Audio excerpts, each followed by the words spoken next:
Sit here in the tech slump of early 2023 and marketers are down on Facebook and Twitter and Google and just about every other technology out there.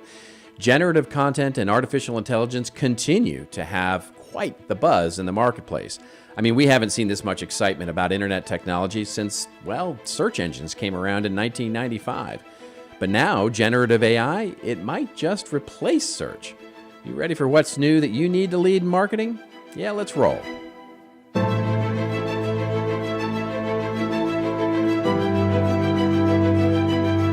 Hello everybody, Robert Rose here with the news. It is what's new, but really, it's what's important in the world of marketing.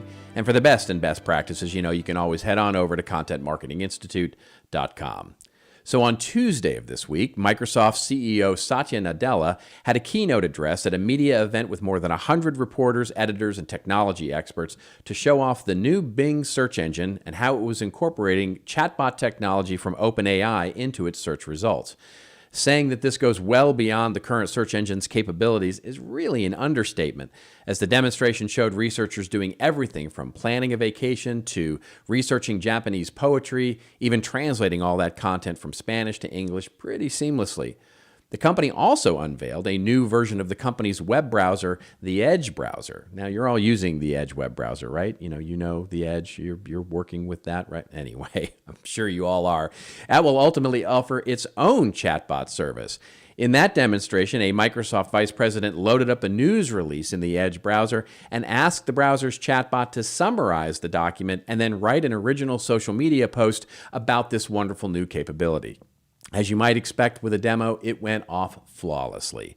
Now, what does all that mean? Well, it's all moving pretty darn quick here, folks, and it feels really at the moment, well, for those of you who were around and maybe have a little more salt in your hair than pepper these days, like when we first started using Yahoo or Google or Alta Vista for the first time.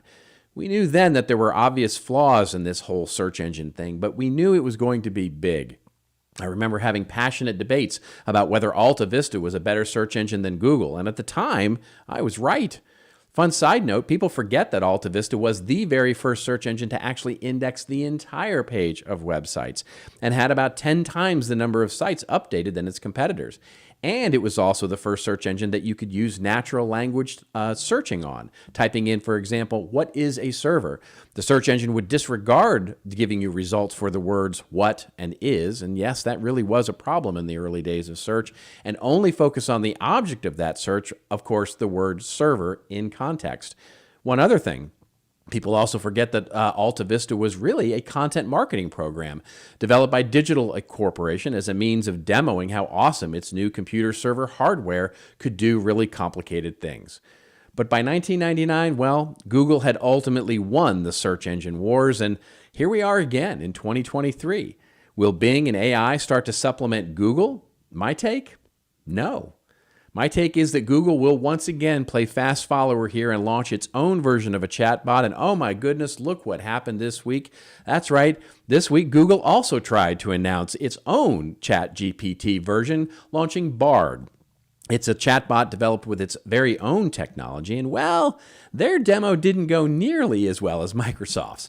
In their demo, which was an animation pre-recorded, ouch, somebody's going to really get in trouble with that.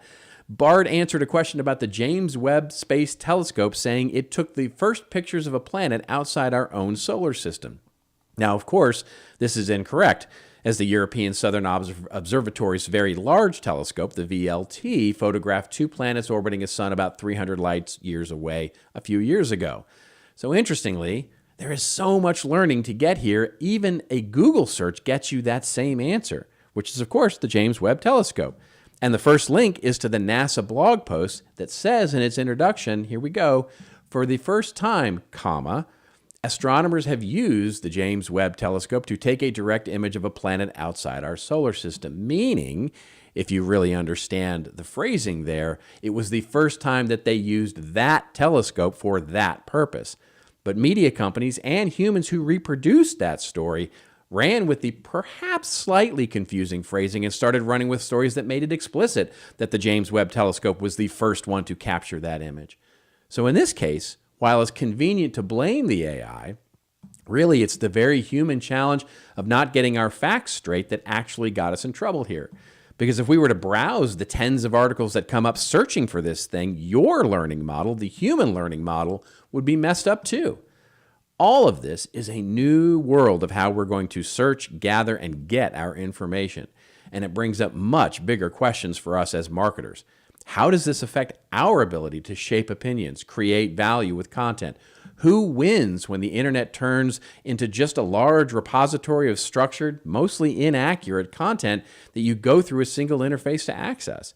You never need to go beyond it. In other words, in a world where all the world's answers are contained through a single chatbot interface, how do we optimize our stories, our products, our view of our products and services to be the ones chosen to be the opinion, the confident opinion of the chatbot in question? More importantly, where does this put the need for things like websites, resource centers, our blog, our digital experiences? The answer? It is too soon to tell. But I do know this: it will change, and it will change quickly. So get in there. Play around with Bing. Experiment with Google's Bard. The world of search and content and marketing, they're changing again. Who will win this war? You don't know yet. We don't know yet.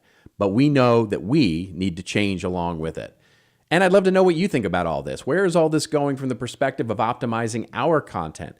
Do we need to start thinking about becoming a trusted resource for all the things so our answers pierce the noise of all the kinds of questions that are asked? Or is it becoming even more niche so that our content is considered the best in class for, well, as Liam Neeson might say, a very particular set of skills? Let me know, won't you, in the comments? Shoot me a message. I'm learning just like you are. But for now, that's 5 minutes of news that hopefully you can use to lead your marketing strategy. I'm Robert Rose, and as always, remember, it's your story to tell. Tell it well. I'll see you next week.